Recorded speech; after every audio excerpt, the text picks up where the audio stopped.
Ce livre est d'une brutalité viscérale. Ah oui, une vraie claque. Franchement, qu'on s'y plonge avec un vieux bouquin corné ou en livre audio, l'expérience prend littéralement aux tripes. On parle évidemment de Moby Dick d'Herman Melville. Exactement.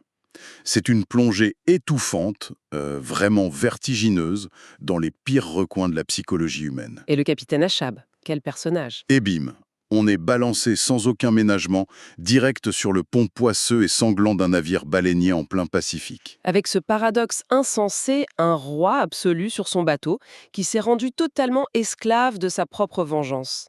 C'est incroyable à concevoir, non? Surtout quand on réalise les enjeux de cette histoire.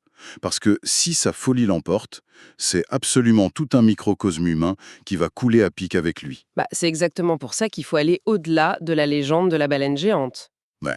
Derrière le mythe, il y a une réalité historique qui pue le sang et la sueur. On n'est pas du tout dans le romantisme du loup de mer solitaire. Ah non, pas du tout.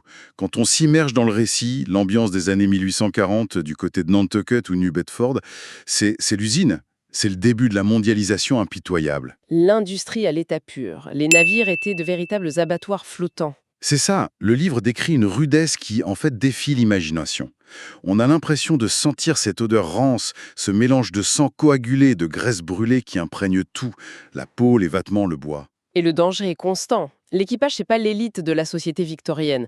Ce sont des fuyards, des criminels ou juste des mecs désespérés qui cherchent l'oubli. Fermiers du coin, des Européens et surtout des autochtones du Pacifique, recrutés pour leur talent au harpon. Une mécanique de violence inouïe. D'ailleurs, la description de l'extraction de la graisse est assez nauséeuse. Ah oui, le moment où ils découpent la baleine. Littéralement écorché en spirale. C'est comme s'il pelait une orange géante. Et le clou du spectacle, c'est l'extraction du spermacétie, le fluide dans la tête du cachalot. Un marin devait carrément descendre au fond du crâne béant de l'animal avec un seau. C'était l'or liquide de la révolution industrielle. L'huile qui éclairait les beaux salons bourgeois, extraite dans un bain de sang. Et Melville ne s'est pas contenté de cette réalité poisseuse. Il a aussi intégré les terreurs absolues de l'époque. Les monstres marins existaient vraiment pour ces gars-là. Totalement. L'histoire du baleinier Essex en 1820 plane sur tout le roman. Le navire coulait par un cachalot gigantesque. Voilà. Et les survivants qui dérivent pendant des mois et finissent par se manger entre eux pour survivre. Un traumatisme cataclysmique. Surtout pour une communauté quaker hyper religieuse et pacifique à la base.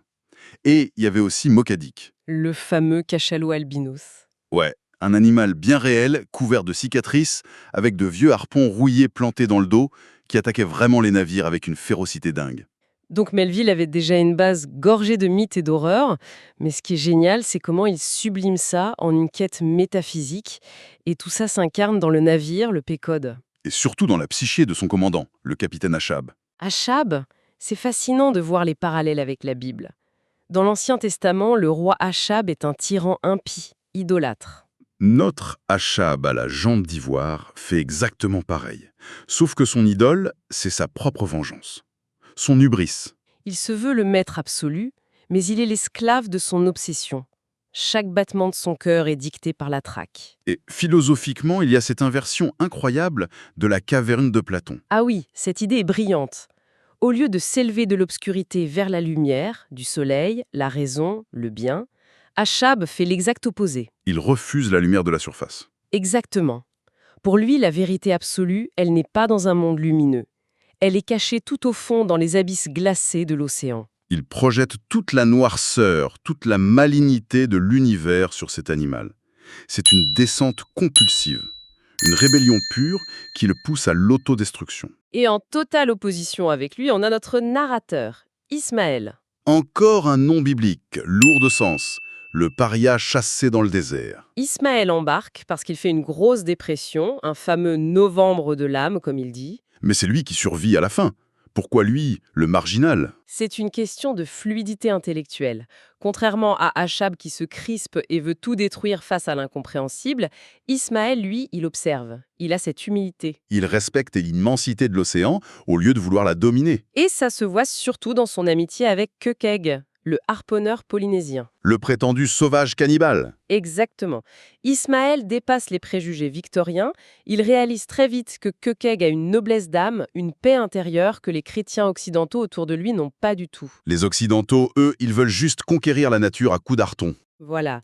Et les officiers du navire représentent parfaitement les différentes réactions humaines face au vide existentiel.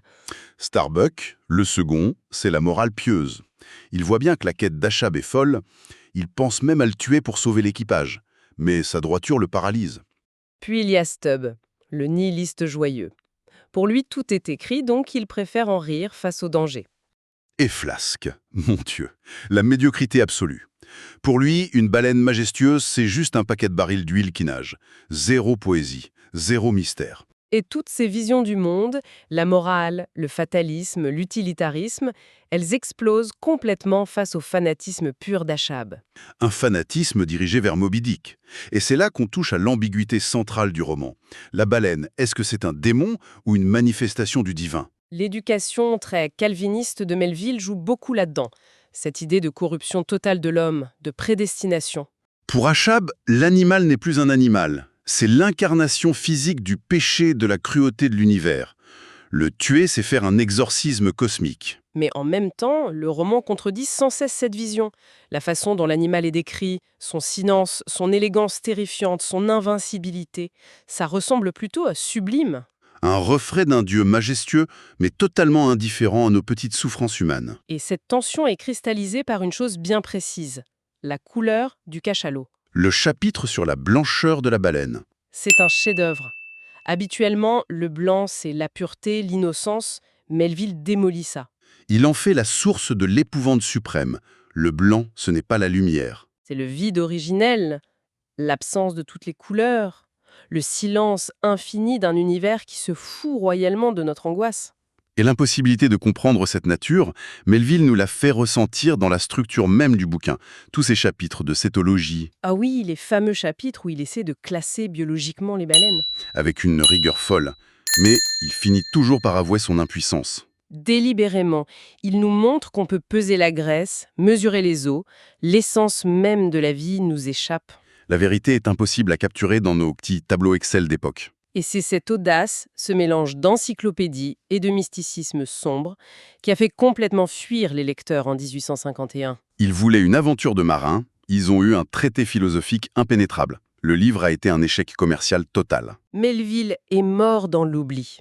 Il a fallu attendre les années 1920, avec l'émergence du modernisme, pour que les écrivains le redécouvrent et le sacrent monument de la littérature. Le prophète de l'angoisse moderne. Exactement. Et ensuite, les adaptations ont essayé de capter cette démesure. Pensez au film de John Huston en 1956. Avec Gregory Peck, le tournage a été une folie absolue. Les baleines mécaniques qui coulaient dans la mer d'Irlande, la météo infernale. Huston aurait même dit, avec son ironie mordante, que le film était une entreprise blasphématoire et que Dieu essayait de les empêcher de tourner en envoyant des ouragans. Il devenait presque son propre personnage d'Achab, luttant contre les éléments. Et plus récemment, visuellement, la bande dessinée de Christophe Chaboutet est incroyable. Il a fait le choix du noir et blanc pur. Zéro nuance de gris. Des noirs étouffants et des blancs tranchants. C'est la transcription mentale parfaite du cerveau d'Achab. Un monde polarisé à l'extrême. Le bien, le mal, le chasseur, la proie. Cet aveuglement idéologique qui mène au naufrage, c'est tellement pertinent aujourd'hui. Complètement. C'est pas juste une vieille histoire de marin. C'est un miroir tendu à notre époque. On est dans une ère de surinformation, de technologie où on croit pouvoir tout modéliser, tout dominer. Et Melville nous rappelle brutalement que face aux forces de la nature, on n'est rien. On doit choisir. Soit on agit comme Achab, on veut imposer notre ordre et on finit broyé. Soit on adopte la voie d'Ismaël, on accepte le mystère, on fait preuve de tolérance et on arrive à survivre en flottant sur les débris. C'est l'humilité comme seule bouée de sauvetage. Ce bouquin remet en perspective tout notre rapport au monde. Et c'est pour ça qu'il fascine toujours autant. Mais avant de clore cette plongée, il y a une idée qui me trotte dans la tête. Et si la vraie tragédie d'Achab, ce n'était pas sa jambe arrachée, mais le membre fantôme psychologique qu'il a créé autour? La projection de tous ces démons sur une page blanche. Exactement. Et le harpon d'Achab, c'était le summum technologique de son époque pour mater la nature. Ne sommes-nous pas en train d'armer nos propres baleiniers aujourd'hui? Avec l'intelligence artificielle, la géo-ingénierie. On crée des léviathans d'une complexité insondable. On se prend pour le prudent Starbuck, pensant tout gérer rationnellement. Mais au fond, avec notre hubris de vouloir plier les lois naturelles à notre seule volonté, est-ce qu'on n'est pas collectivement devenu le capitaine Achab? En cherchant à harponner ces nouvelles puissances, on risque de s'enrouler dans la corde qui nous tirera vers le fond. Les léviathans modernes sont là, tout autour de nous. Qui est notre baleine blanche aujourd'hui? Qu'est-ce qu'on s'obstine à poursuivre jusqu'à l'autodestruction? La question fait froid dans le dos. Pour le comprendre, pour ressentir la panique et le sublime de cette traque, il n'y a pas d'alternative. La lecture est indispensable. Il faut monter à bord du Péquiode et affronter la tempête. Ne restez pas sur le quai. Lisez-le, écoutez-le, vivez-le. Tiens, justement, ça me fait penser, j'ai une bonne nouvelle pour vous qui nous écoutez. Ce livre est disponible sur Audible et vous pouvez le récupérer gratuitement en cliquant sur le premier lien dans la description. L'idée, c'est vraiment des narrations très immersives. Une narration professionnelle, bien incarnée, ça change absolument tout. La personne ne fait pas que lire, elle interprète, elle donne vie au texte. Ah tiens, super, en plus de la vidéo, il y a un livre audio. Si on veut juste le livre, le lien pour récupérer votre livre audio se trouve dans la description de la vidéo. Si vous avez apprécié le contenu, n'hésitez pas à laisser un petit pouce en l'air et à vous abonner à notre chaîne YouTube pour ne rien manquer des prochaines vidéos. Pour ma part, je vous donne rendez-vous très bientôt pour une prochaine vidéo. En attendant, je vous souhaite une excellente fin de journée ou une agréable soirée et à très vite.